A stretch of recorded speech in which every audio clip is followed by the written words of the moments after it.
This is very special and it is actually going to be easy in fact. All glories to Srila Gurudev and all glories to all the Vaishnava Thakuras. So far, we have completed the whole book of Art of Sadhana by the grace of Srila Puri Maharaj. And today is a special class with questions and answer session. So far, I have received 11 questions and we can go over all these one by one. Before we start, I would like to give my obeisances to Guru Parampara. Om Ajnana Timirandasya Jnana Anjana Salakaya Sakshur Unmiritam Yena Tasmai Sri Gurave Namaha Namo Om Vishnupadaya Radhikaye Priyatmane Sri Srimad Bhakti Vedanta Narayana Iti Namine Namo Om Vishnupadaya Krishna Prestaya Bhutale Srimate Bhakti Vedanta Swamin Iti Namine Vanja Kalpa Tarupchepcha Krupa Sindhupyevacha Paditanam Pavanepyo Vaishnavepyo Namo Namaha Sri Krishna Chaitanya Prabhu Nityananda Sri Advaita Gadadhar Sri Vasadi Gaura Bhakta Vrinda Hare Krishna Krishna Krishna Hare Hare Hare Ramo Rama Ramo Hare Hare.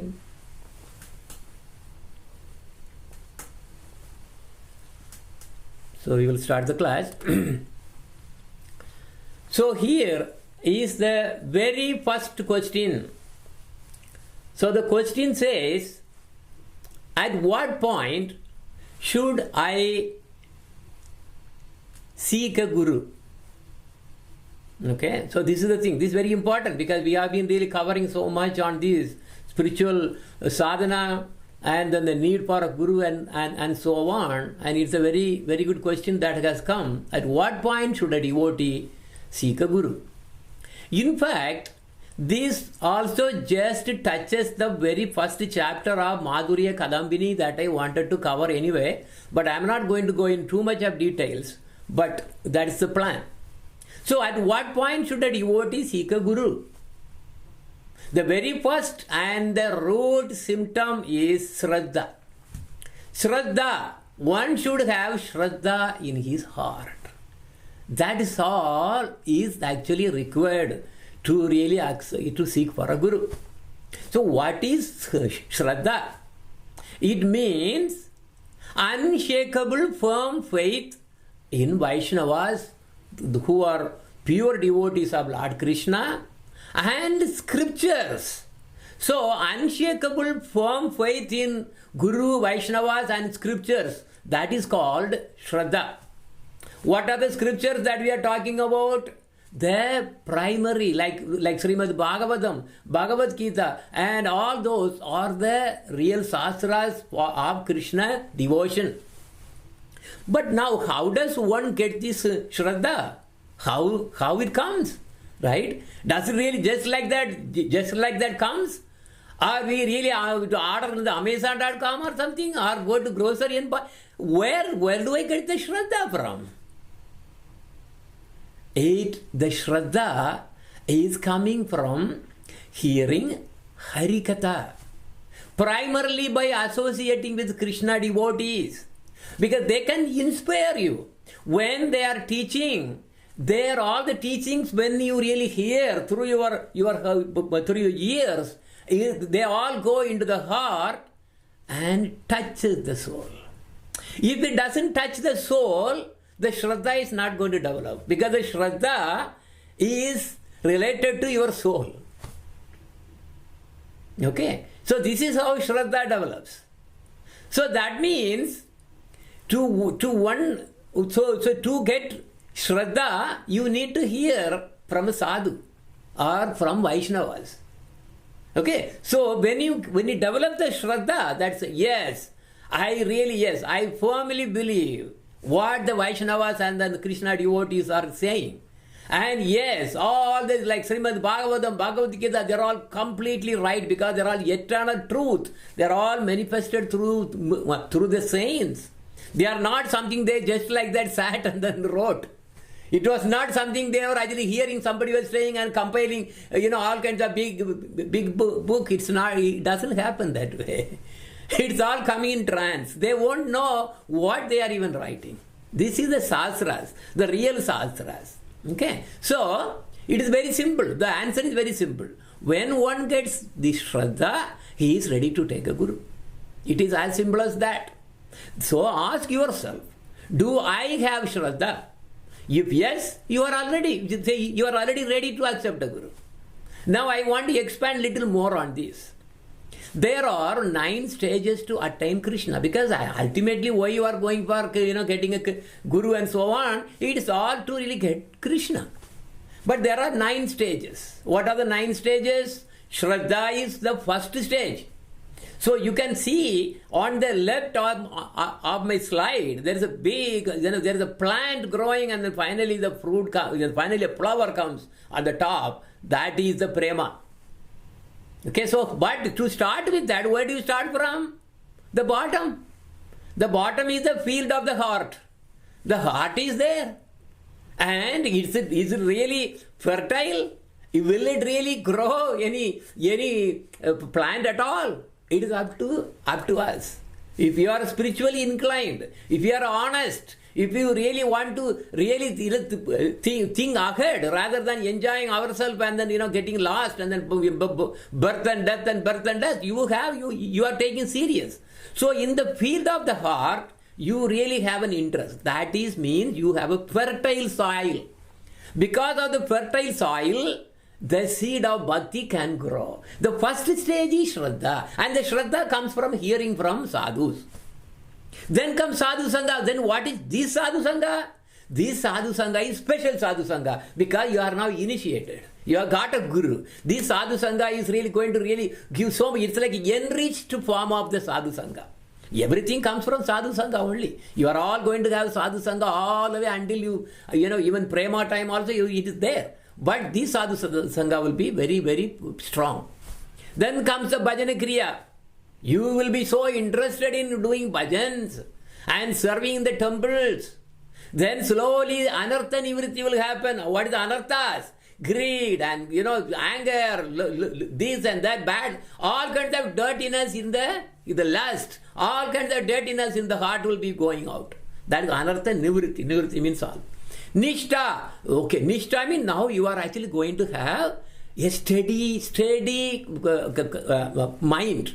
You are dedicated to the service. I am not going to go in detail because we will cover it anyway. Then comes Ruchi. Ruchi means taste.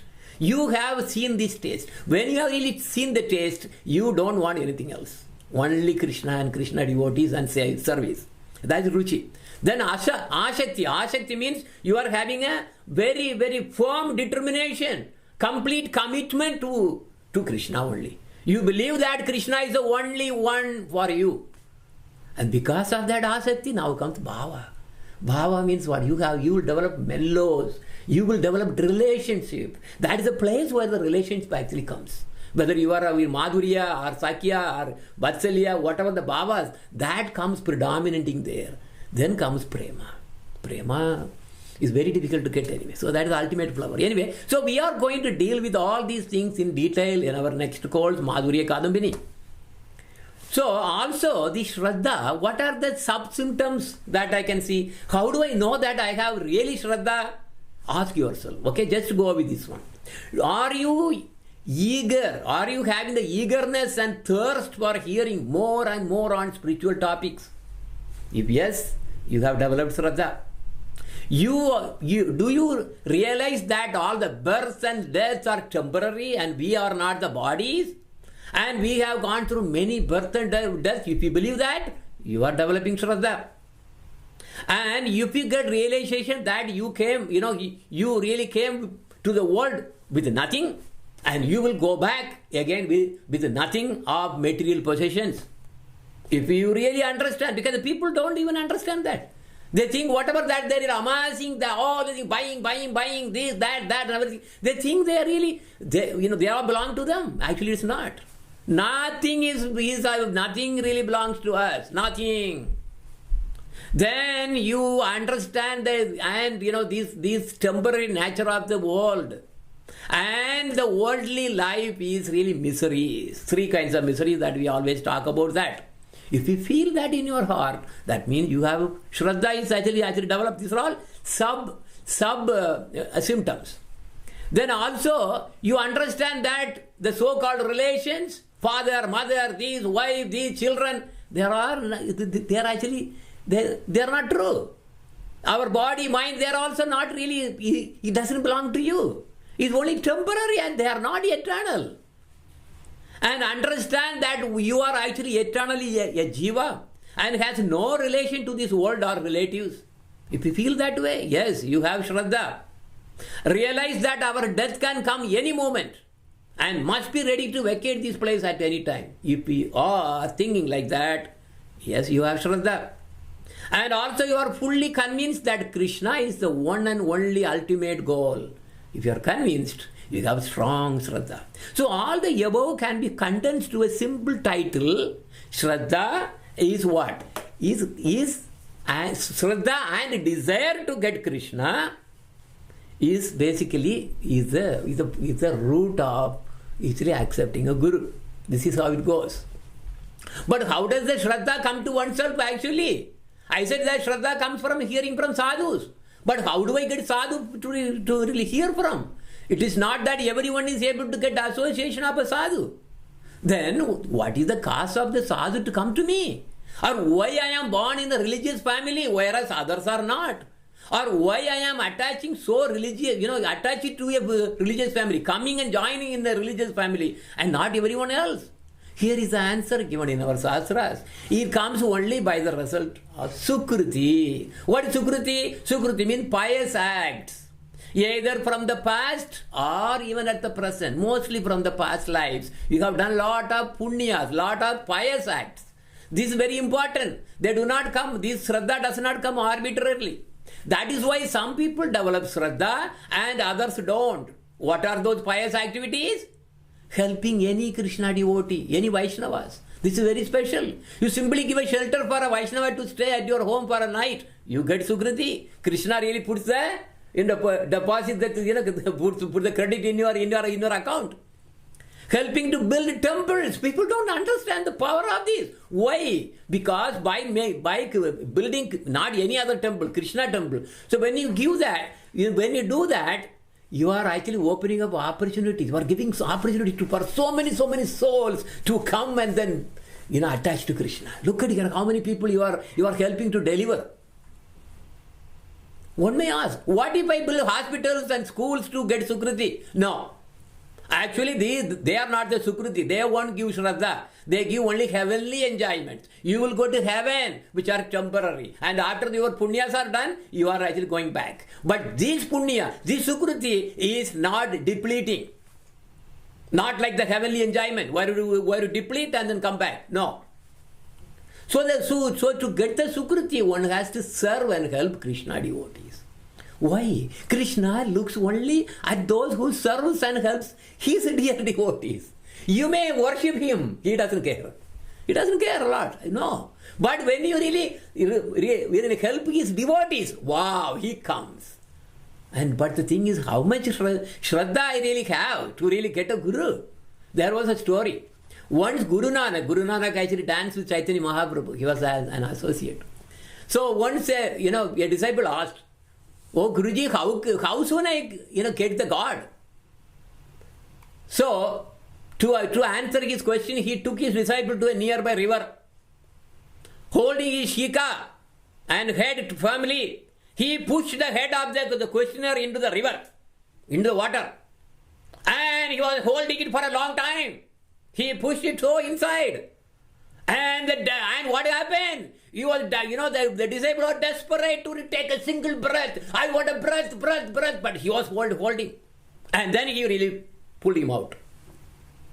And he asked, "How did you feel when you were pushed into the water?"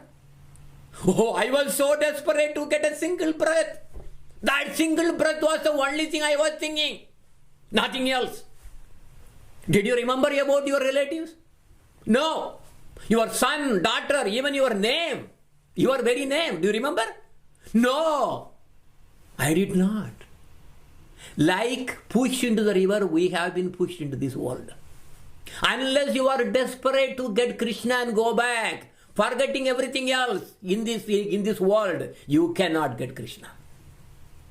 Do you have that intent to get Krishna? If you do, Krishna will surely send you a guru. Brahmanda Brahmite Kona Bhagyavan Jiva. You are a Bhagyavan. You are a pious man. You are a lucky man. Guru Kripa Prasade Paya Bhakti Lada Bija. So you get a guru. Guru will be in front of you. You may not be able to recognize it. Anyway, we'll actually see that in some of the other questions also. And he will give you the way to really grow the Bhakti Lata. Lata means a vine that grows. Remember the picture that you saw? It grows and grows and grows and grows all the way until to Goloka. Anyway, so Shraddha is the main qualification to accept a guru. Of all the other signs that I mentioned, the root of all is Shraddha. So, anyway, so I don't want to really get into more on the scriptures. I think we really covered enough of to really give you the fact. And when the Jiva attains this qualification to develop Shraddha, he becomes anxious to hear further instructions on Bhakti. Then Paramatma, a Chaitya Guru residing in our heart, wakes up and works on giving some links. Links to what? Links to what? Associating with Krishna devotees and hearing Harikatha from them more and more. Then through the Sadhu Sangha, see now comes there. Okay, through further Sadhu Sangha, a Guru will start manifesting in his life.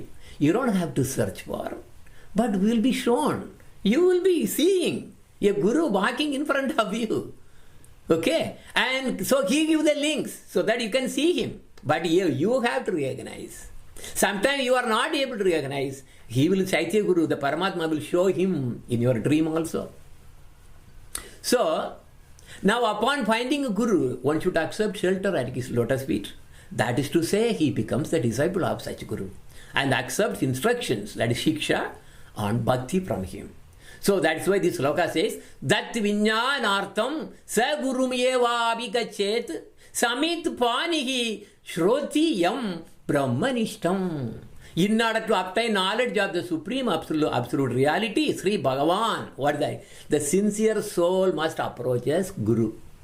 Carrying firewood. Those days they used to carry firewood because they do fire sacrifice as part of the rituals anyway to really initiate. So he must approach a Guru with a transcendental faith in his heart. So when he is approaching a Guru, he has Shraddha. If no Shraddha is there, don't even bother to approach any Guru. It's not possible. So the qualification, what is the qualification of a bona fide Guru, by the way? He should be well versed in the Shastra and has personally realized the absolute truth, Brahmajnana. He has Krishna in his heart. Who can give Krishna Bhakti? If somebody doesn't have Krishna in the heart, how can he give? It's not possible. So in summary of the question, when Shraddha comes, the soul is ready to accept a Guru. Let us move on to the next question. Now, other questions are not this hard. Second question. During Grahastha's working period, what time should be devoted to spiritual activities and what activities are the best to do? So both the parts of the question can be answered by following the footsteps of Bhaktivinoda Thakur. Easy. Because he was a perfect example of a Grahastha devotee. He lived a Grahastha life until 50 years old. Then he retired to Radhakunda. And until he retired, he studied so excellent. He studied so well and he got the post of magistrate. And even the British government were really so amazed by his qualification and his brilliance. He studied so well. He was top notch. Yes, one should do that. But what did he do? He did not really go for fully working. No. That is not. You study in the time 25 years. Now you have to study. Then the 25 years for your Grahastha work, then you retire, and then you become completely renounced. Okay, so these are the four orders that we really have. So he did perfectly right. So until 25 he studied so hard, became a good position. He became a magistrate. He worked only half of the day, not the full day. Other half was for his spiritual activity. This is the perfect balancing. So he also said that by living the way he lived, one can surely attain Krishna. Grahe tako, vana tako, doesn't matter. Doesn't matter whether you are renounced or a grahastha. So in our case, it may be very difficult to spend more time for devotion because we work so hard, even through night, because we want a big bungalow, not one bungalow, so many bungalows. Even both husband and wife are now working. Actually, in our Vedic tradition, wives are not supposed to work. But now what happens? So this is not a Vedic way of life, what we are actually living through. It's a dog's life. We are wasting our lives. When you come out of the office, you should forget your work. That is exactly Bhaktivinoda Thakur was actually doing. Right? So, to answer the question, first question, to what time should be devoted to spiritual activities? Perfectly 50%. If you are following Bhaktivinoda Thakur. Not less. We should live a grahastha life like Bhaktivinoda Thakur. So then what activities are best to do? Follow him again. What did he do? As soon as, because the British government gave him a full train pathway to his office and then the home. They put the railway track. And it will come, he gets in and then goes there, work for then comes back in the mid-noon, eats here. Then what does he do? What activities are the things that he did? He immediately carried the Srimad Bhagavatam. And in fact, his son Bhakti Siddhanta Saraswati Thakur was so kind, he will carry it for his father on his head. And what do? They go and preach. They go and then have satsanga. They have bhajana. So this is the answer to it. So what time should be devoted to spiritual activities? 50%. And what activities are best to do? That 50% you do bhajana. That's it. Very, very simple. This is the perfect way of grihastha working period. If you are not doing it, it's a dog's life. Third question. Okay, now there are actually some more to really add to it. There are two stages of grihastha life. Grihastha life before approaching a guru, or grihastha life after accepting a guru. Okay, so before accepting or after accepting. Before accepting, what you do is morning, that's sattvic time. Get up in the early morning. 5 a.m. is the best, Brahma Muhurta, because you have ozone in the atmosphere. So a sattvic person will get up at 5 a.m. at least, sometime 4 a.m. Rajasic person will get up at 7 a.m. and Tamasic will get to 9, even 11. Okay, so be a sattvic person. That means you have to control your food habits and everything. Chant in the morning, whatever the time, how many rounds you can do it. And then read Bhagavad Gita or Srimad Bhagavatam better. And have a picture of Krishna and offer flowers and incense. If you have a deity, do more. Do the morning puja. It may or may not be installed, doesn't matter. We will talk about that soon. All above can be done from 5 to, whatever before you even go to office. But come back to the office. When you come to the office, don't even think about the office. You live as a devotional life. So in the evening again, yes, don't waste the time in gossiping and TV and phones no. You do sadhana. So this is before accepting a guru, because you don't have a full the devotional life yet, but you are getting there. Then second is, it says after accepting a guru, you have to have a Radha Krishna temple. This I mean, after accepting a guru means, here what I mean is Diksha. Harinama is very much similar to very much similar to what I really talked about. Have a nice temple, altar. So every Diksha initiated must have Radha Krishna deity temple. Do all above as per Guru's instruction. You are now under the custody of Gurudev. Do as much of Guru Seva, because now the Guru Seva is coming into picture. That means you are going to engage more time. For that, you have to, how will you get the time? We have been associating, we have so many bad associations. The TV itself is a big bad association. Avoid all those. Don't be greedy for material possession. Most of the time, this is what happens. I want to, I will be comfortable if I buy that. If I buy this one, if I buy that. Order, Amazon.com is there. Free shipment, free this thing. That is it. You are gone crazy. Don't be greedy for material. Have the minimum possible. Minimum, utter minimum. That is the really a devotional life. Be as simple as you can. Your Guru will instruct more on specific for your case. Everyone's case is little different. Again, morning you have to get up early in the morning. 4 a.m. if you are Diksha initiated. Chanting. Then do the Mangala Arati and Puja. Read the scriptures. And then go to work. Evening come back again. Okay, I am saying, okay, even 7 p.m. is not that bad. Because 5 o'clock you are done. So let us say 7 o'clock. Bhajan. Then do the Sayanarati. Sing kirtans. And chant for 1 or 2 hours. But remember, morning chanting is the best. And then by 9 p.m. you really go to sleep. But have a light meal. If you take a heavy meal, like the American standard, you are not going to wake up in the morning that early.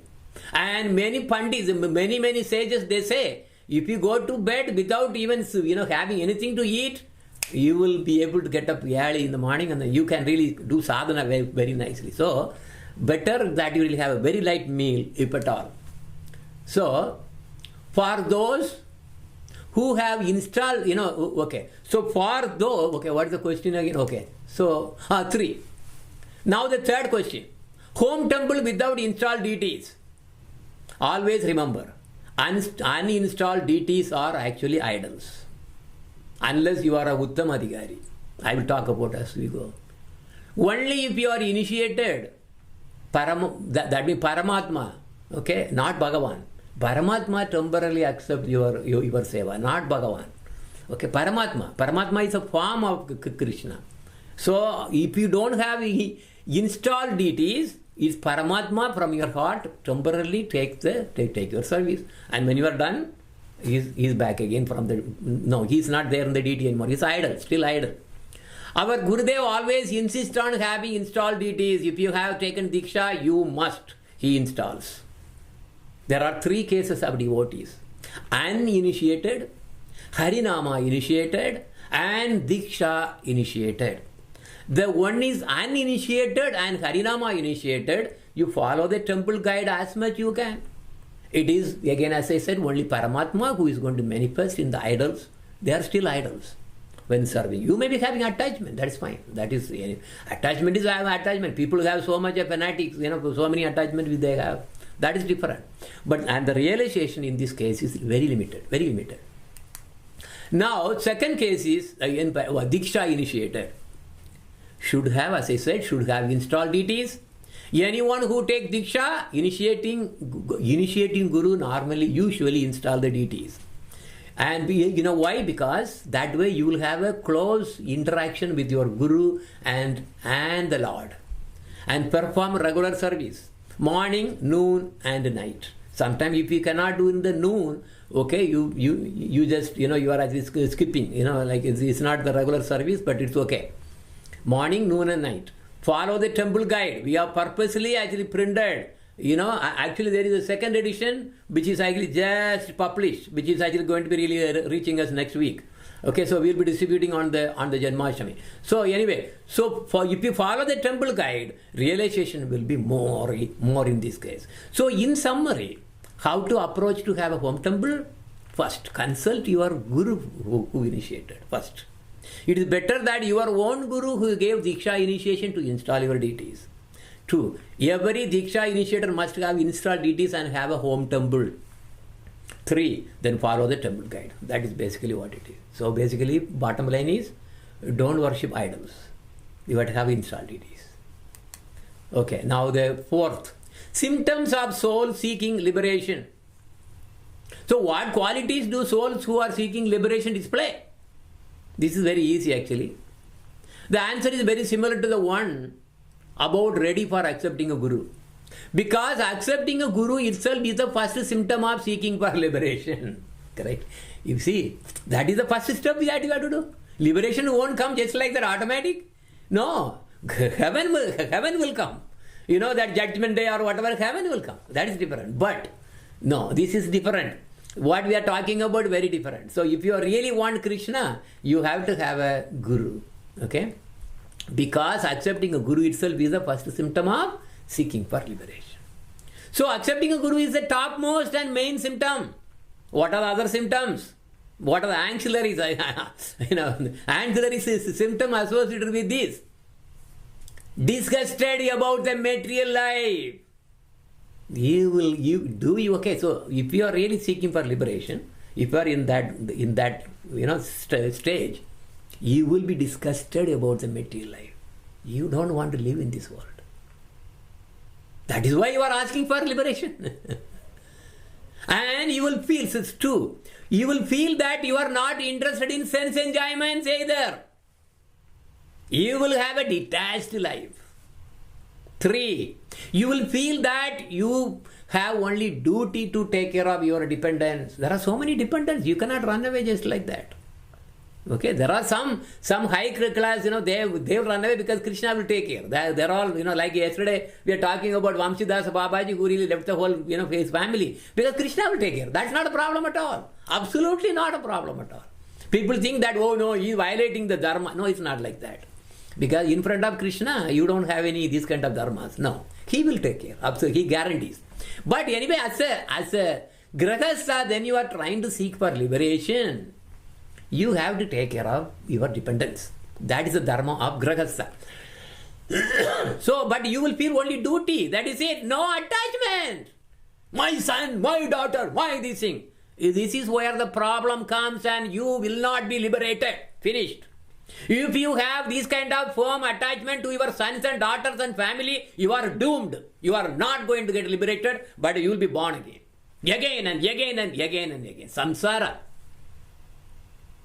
Very important. This is very important. You have only duty to really take care of the dependents. No attachment.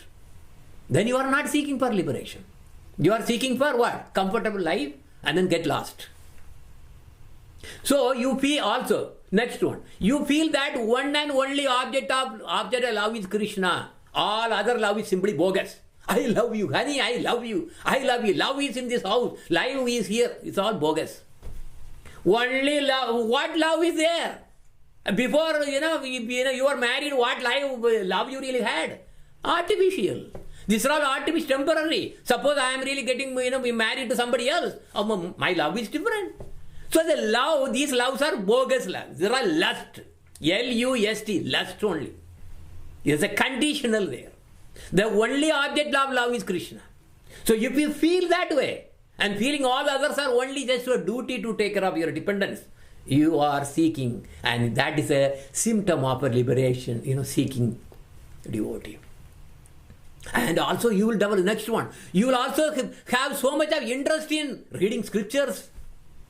Oh yeah, I want to read Gita, I want to read Bhagavatam especially.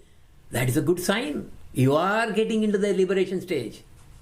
Not getting into, trying to really get into getting liberation. And also you won't be interested in amassing wealth.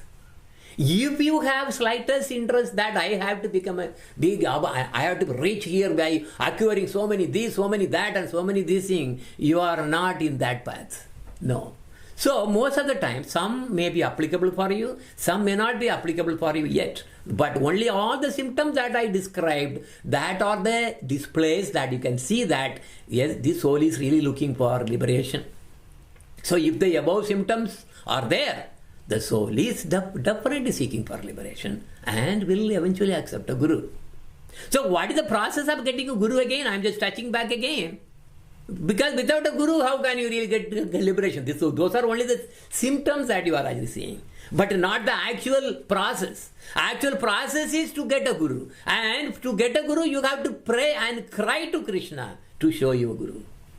Then Chaitya Guru, who is Paramatma residing in your heart, will wake up and he will show you a guru. A guru will be just walking in front of you.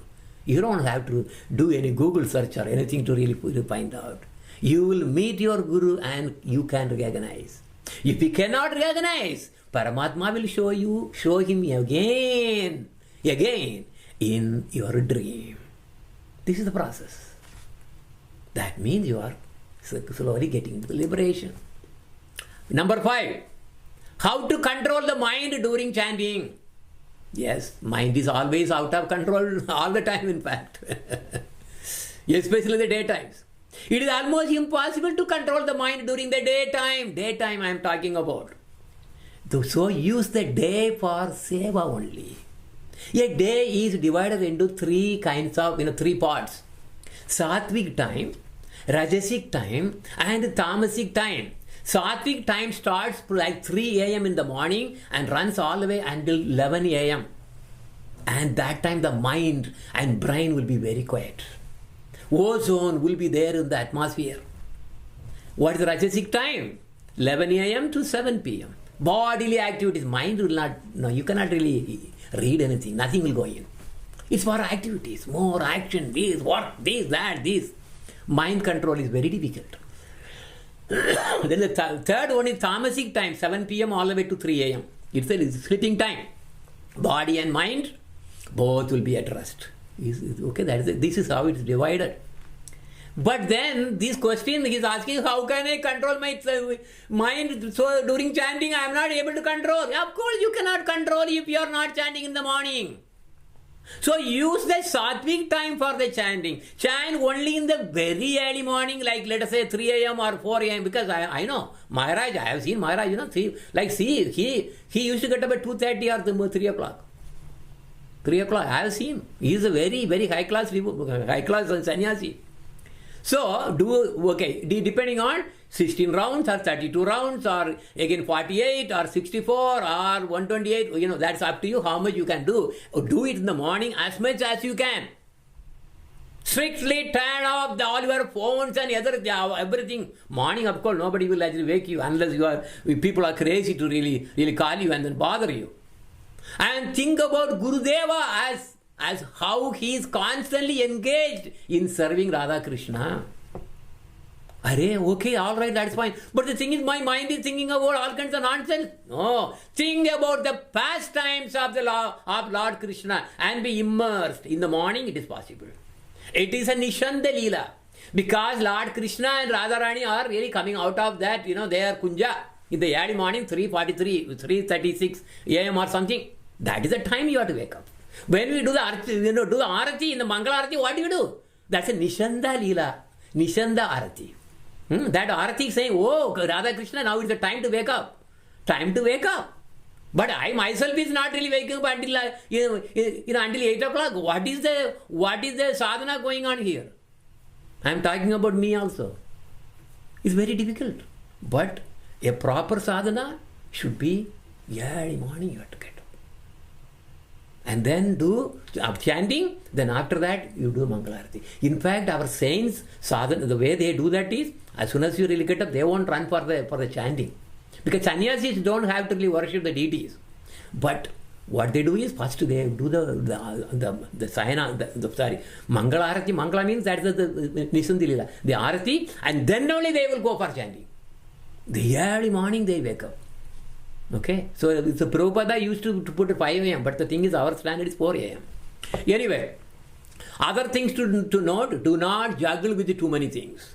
Vaishnava life is very simple, without sophistications. Modern world is full of distractions. For everything there is notification. Boom, ding. The phones always give bing, bing, bing. Another WhatsApp will come, another message will come. Boom, every few minutes there will be bing, bing, bing. That's not good. This way, mind control is simply impossible. Cut off this gossiping. It's all prajalpa. That's why Upadesamrita, the Rupa Goswami is saying, Atyahara prayascha, Atyahara prayascha, prajalpo niyamagraha, janmas jana sangasya laulamcha, sadbir bhaktir vinasyati. Eating more than necessary will affect your chanting. Over-enduring for mundane things which are not important for your spiritual development, they also will affect your chanting. Talking unnecessarily about mundane subject of gossiping, you'll be thinking only about, what did he say? She said something. I think she may mean this way. She might have meant this way. Crazy, your mind is gone, finished. Chanting is amba, gone, finished.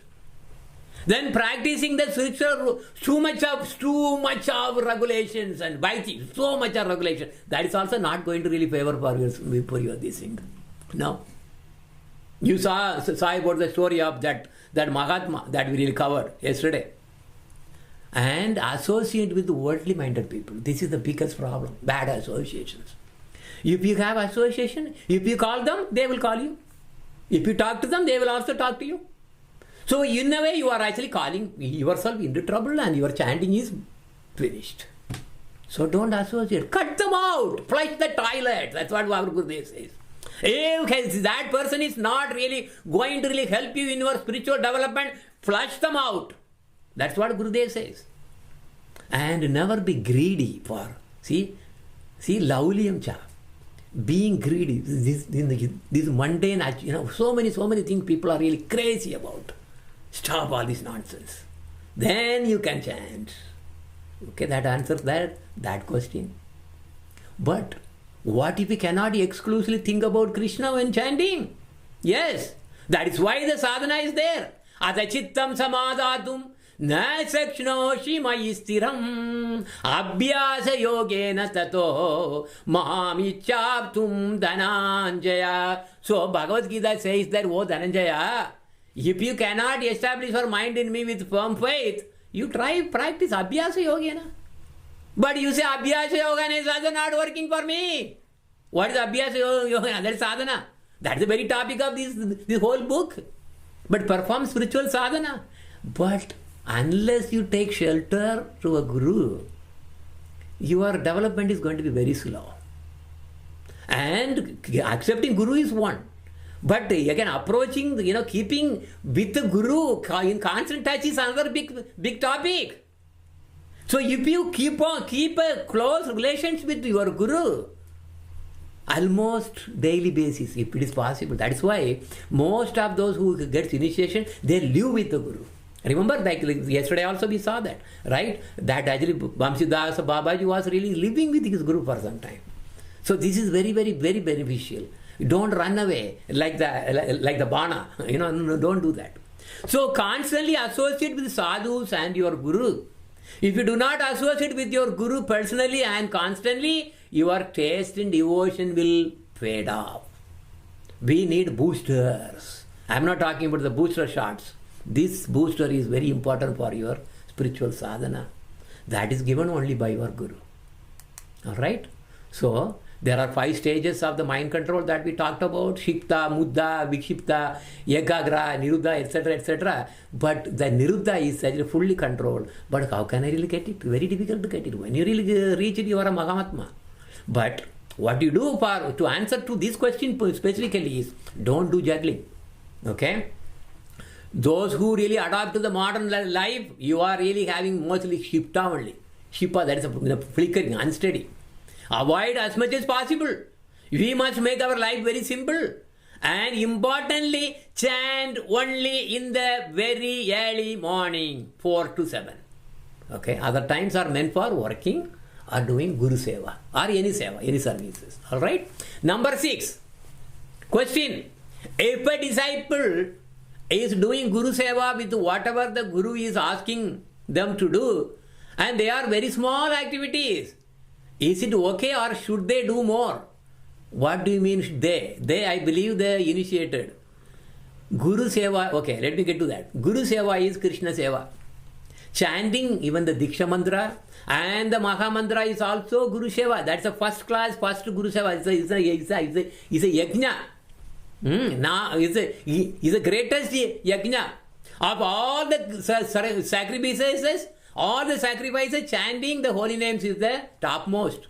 Also discuss about your progress with your guru. So the thing is, when you do chanting, you have to constantly visit. I am chanting this. You have to reveal this many rounds I am doing. I am not able to meditate. You have to talk to him. You have to come and then meet him. And the Guru Seva has to be inquired by the disciples as well. This is why one must be constantly with the Guru. If one is not constantly in communication, it is Bana, the bogus disciple. You got initiation and then gone lost. Bana, finished. So you have to discuss about any realizations that you are seeing. What are the things that you are going through? All the things you have to share. And any remedies that you really want to hear, you have to discuss. And any unknown sinful activity that you have done, that also you have to discuss. So meeting at least once a week is a minimum with Guru. And also ask for any Guru Seva available. Sometimes unless you ask, Guru may not be willing to force on you. Because sometimes he said, okay, he wants to have a distance or something. Okay, not a problem, I am not going to force. So don't wait for some Seva to come to you from Guru. It is not that Guru is serving you. You have to serve him. He is not serving you. No. You have to understand that. Okay, you have taken a shelter of Guru, then it is up to you to really make use of it. But Guru is, of course, daily he is going to be thinking about you. He is thinking about you, and then also whenever he really, in the prayer you are there. But that doesn't mean that he is really going to be keep on forcing you. No, that is not, his work is not baby, spoon feeding. No, it is not his job. You have to do seva. It is you have to. So who is the perfect disciple also? One who knows exactly what Guru wants to do. That is the highest seva. One Prabhupada was actually just there. It was actually very, very, cold. And there was one disciple who was taking, as usual, because, he took the chamara and he was just giving chamara to the Guru. He said, no, stop it. See, because the Guru does not have any understanding as what is the need, what exactly the Guru actually, will need so that he becomes comfortable. So, a devotee who he understands the Guru by his mind, he is the Uttama devotee. So also when Guru gives a work, do it with the maximum attention.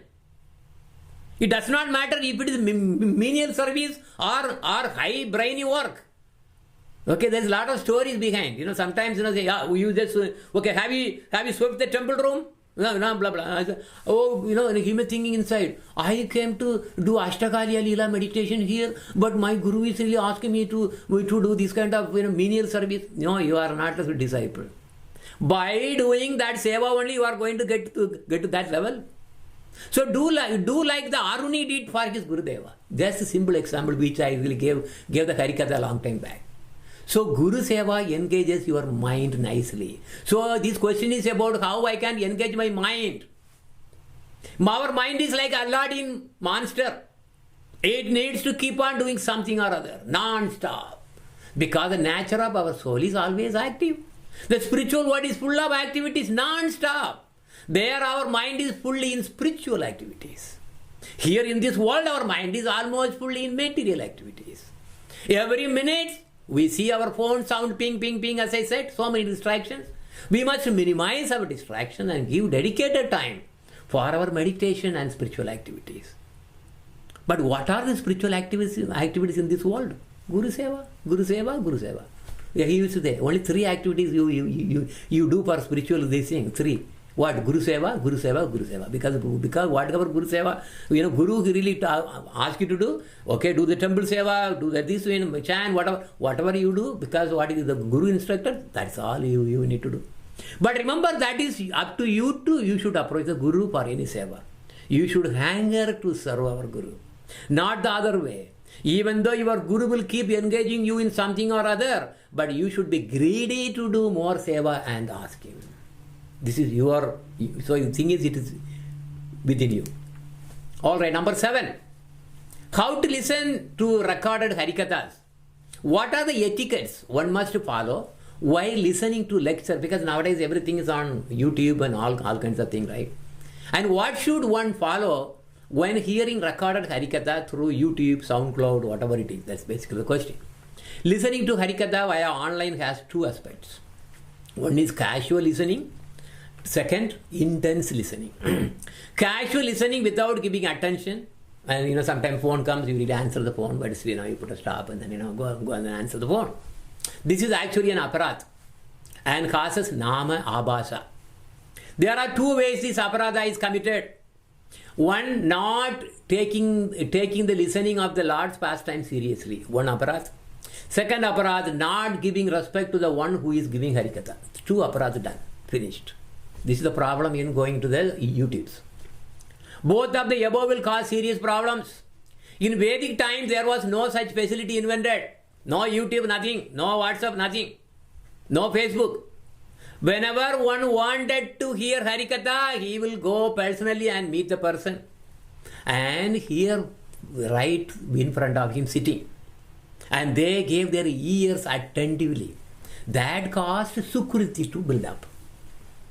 Okay? So, what inattentively listening is aparadh. Number 2, listening to them seriously. Completely focusing on the words and listening with full attention. That's the second kind. These do results in getting Sukriti from true sources. 1, mercy from the Lord. 2, mercy from the Guru Parampara. Okay, this is the so to answer to the question very easy. Adopt the second kind. When you are listening to Harikatha, shut up everything else. You listen with full attention and you will get Sukriti. Very easy. Number 8, we have few more to go. Which is the topmost anga of 9 angas of devotion? This is a very good question actually. In the Srimad Bhagavatam, Bhakta Prahlad Maharaj explained 9 processes of devotion. Sravanam, Kirtanam, Vishnu Smaranam, Pada Sevanam, Archanam, Mandanam, Dasyam, Sakyam, Atmani Vedanam. The 9 processes are what? Hearing what? Hearing Harikatha, chanting holy names, remembering about the Lord, serving his lotus feet as deities, worshipping him as in the temple, offering prayers at all the mantras and everything, all the prayers and everything, and be a servant, serving them every day, and become attached to them, look very dear, and finally offer one's soul itself to the Lord. So first we started with Sravanam, hearing from sadhus, Harikathas, philosophies and bhajan, and also bhajans. Then we repeat it. We sing the bhajans. That brings us to the constant remembering, which is called Smaranam, which makes us to be inclined to worship the Lord Pada Sevana. So basically what I'm talking about is progressive. You start with Sravanam and build up and up and up and up. There are different stages that you are going through. Okay, at the end we will talk what is the best. So this Smaranam makes us to be inclined to worship the Lord Pada Sevanam, deity worship. We worship the Lord by giving offerings and prayers, archanam and vandanam. By constant worship, we establish our sambandha with the Lord for our, for us to engage in His services. Dasyam. Dasyam means seva. And then by constant such service, we establish love to the Lord. That is Sakyam. You are going high. When the love grows more and more and more, you forget about everything else, but the love becomes predominant. Eventually, we give our very self, the Atma, to the Lord. Atma Nivedanam. This is progressive. So, where does the chanting come in here? Where is the chanting here? It is actually hidden in the 2 parts. Kirtanam and Smaranam. So, now back to the original question. Which one is the best? It actually depends on the level of the sadhaka. Yesterday, Harikatha, our, Vamsidasa Babaji did not even have bead bags to chant. He was constantly chatting with the Lord. So, which one is the best? So, it actually depends on the level of the sadhaka. If one is just starting in Krishna consciousness, we cannot straight away ask him to do Atma Nivedanam, can we? No. Can you tell him, say, yeah, go and talk to your deities? No, he can't do it. For him, the very first thing is to hear from the sadhus in satsanga. He can thus slowly evolve. Then when he grows, he himself will be doing chanting and singing, which is kirtanam and smaranam. So this is what most of the time we are all targeting. In the Sikshashtakam, we see 2 slokas supporting the kirtanam only. Kirtanam, which is really very, it's a highly elevated form of chanting. Verse number 1, Sri Krishna's Sankirtanam, Cheto Darpana Marjanam Bhava Mahadavagini. It goes on and ends with saying, what is the cause of? You are cleaning your heart. See, you are talking with the dirt in the heart and to be cleaned up. Sharvatma Snapanam Param Vijayate Sri Krishna's Sankirtanam. He did not say chanting. He said Sankirtanam. So, Sankirtanam is higher than chanting because chanting is included in the Sankirtana. Nama Sankirtan we mean, not any Sankirtan. And it's a Krishna Nama Sankirtan, not like Vishnu Sankirtanam or Narayana Nama Sankirtan. No. Krishna Sankirtanam, that's what he says.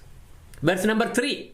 Trinatapi Sunichena Tarorapi Sahishnuna Amanina Manadena Kirtaniya Sadahari. There you go. There what? By becoming like a blade of grass and becoming humbler than everything, what happens to me? I becomes so Sadahari. All the time I can really immerse in Kirtaniya Sadahari. So Kirtanam is the advanced form of chanting, and that's what Lord Chaitanya proposed this as a topmost of all the 9 angas of devotion. Mahamandra and chanting are the root of the Kirtanam and is the best as a sadhana.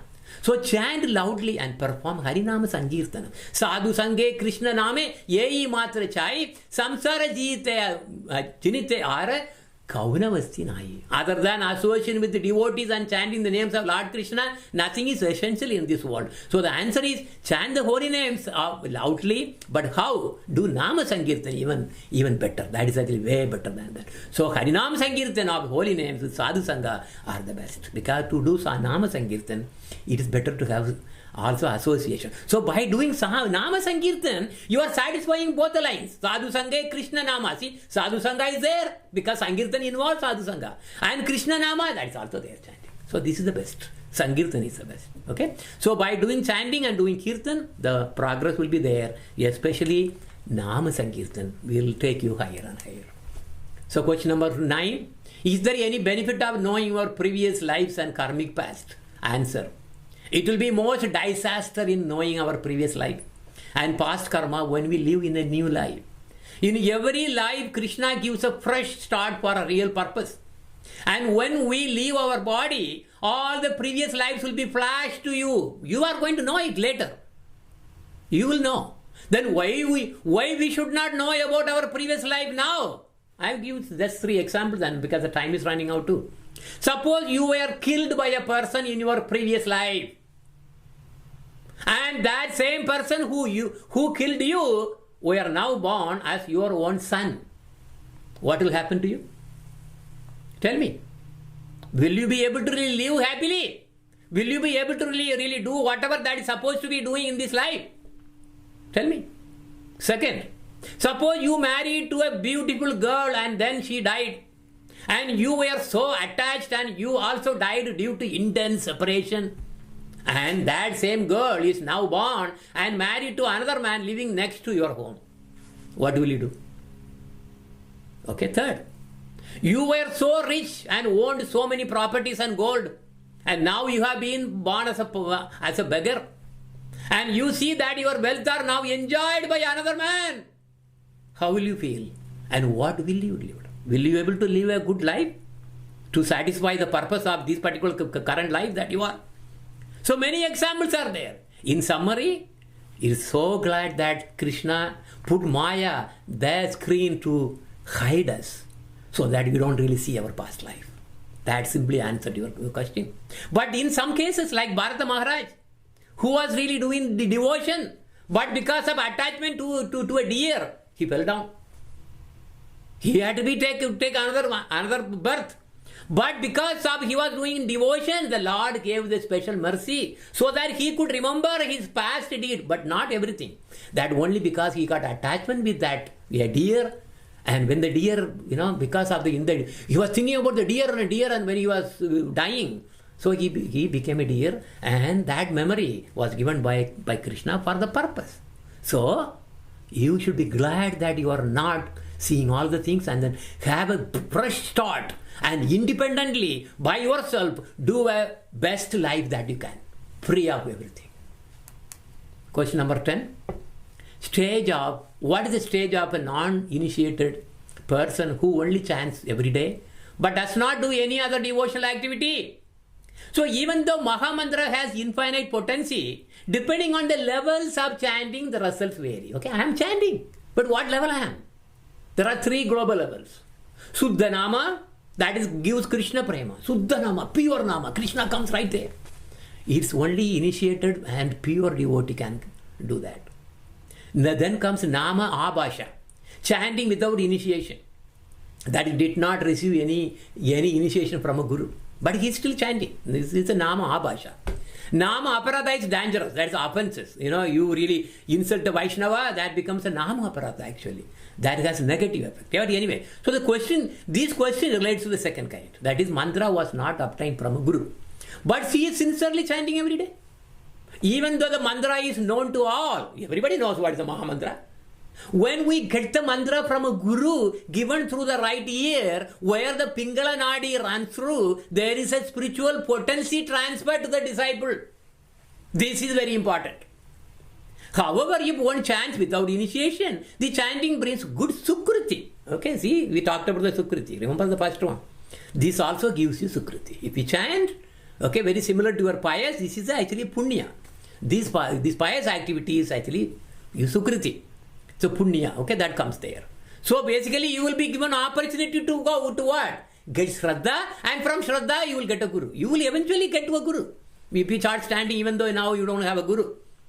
One may give up the level of even, okay, but even when you are chanting, it may even give you Vaikunta if you really want. That's up to you. It will definitely give you Mukti.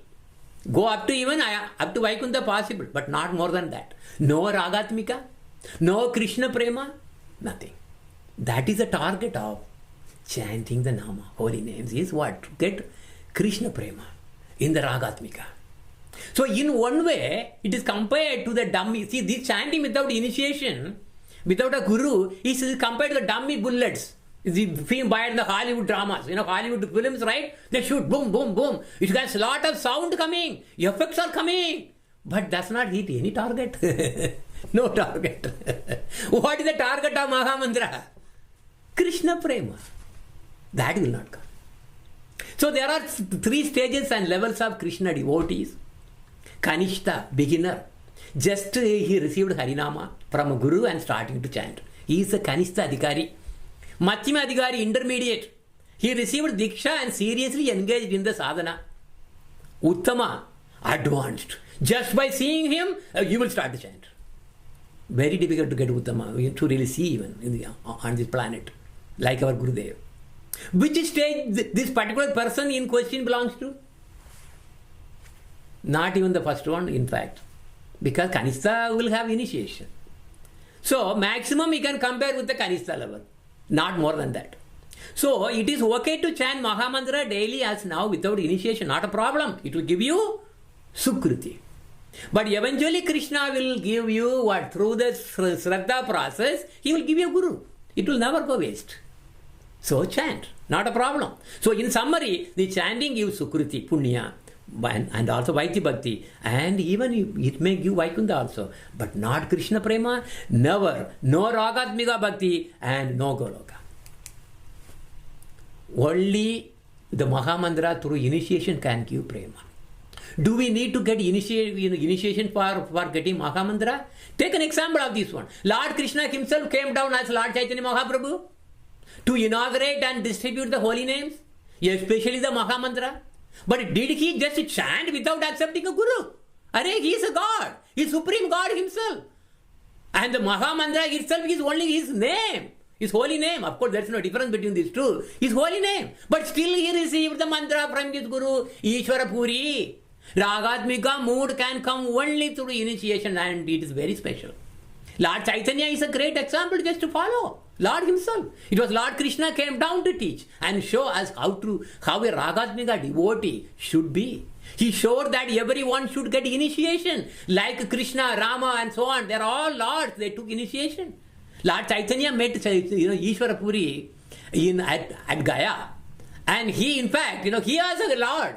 He was really giving mercy. Oh, he was telling his one Guru. He said, oh, Goshani, Guruji, are you going to give me this mantra?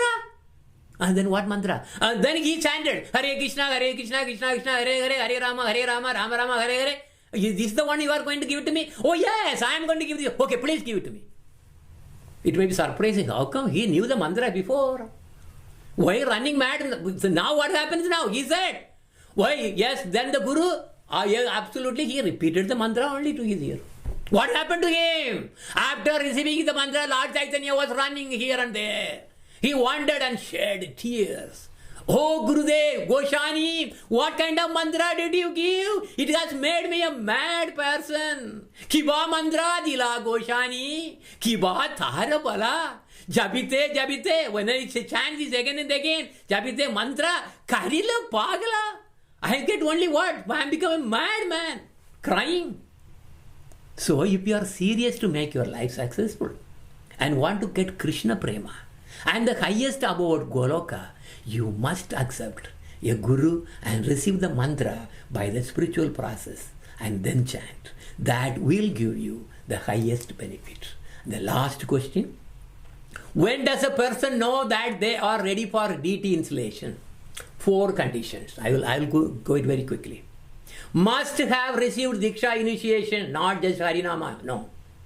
2. Has inclination to serve the Lord daily following the Sampradaya. 3. He can and capable of serving the deities daily with full determination and full effort and offer flowers and fruits and Naivedyam. 4. Daily chant at least 32 rounds, and actually they recommend 64 rounds. Lord Chaitanya says that Lord Krishna will accept the offerings only when you chant 64 rounds daily.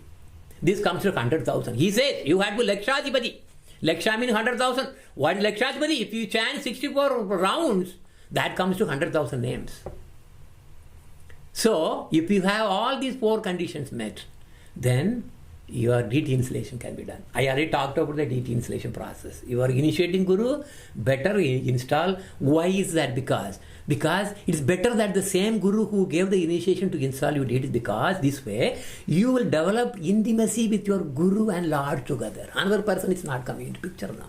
Because your Guru and Lord, they have to be really mingled together, put together. Then only you can go higher. So by the way, we really publish the temple guide, again I'm saying, so for Janmashtami it is really going to be there.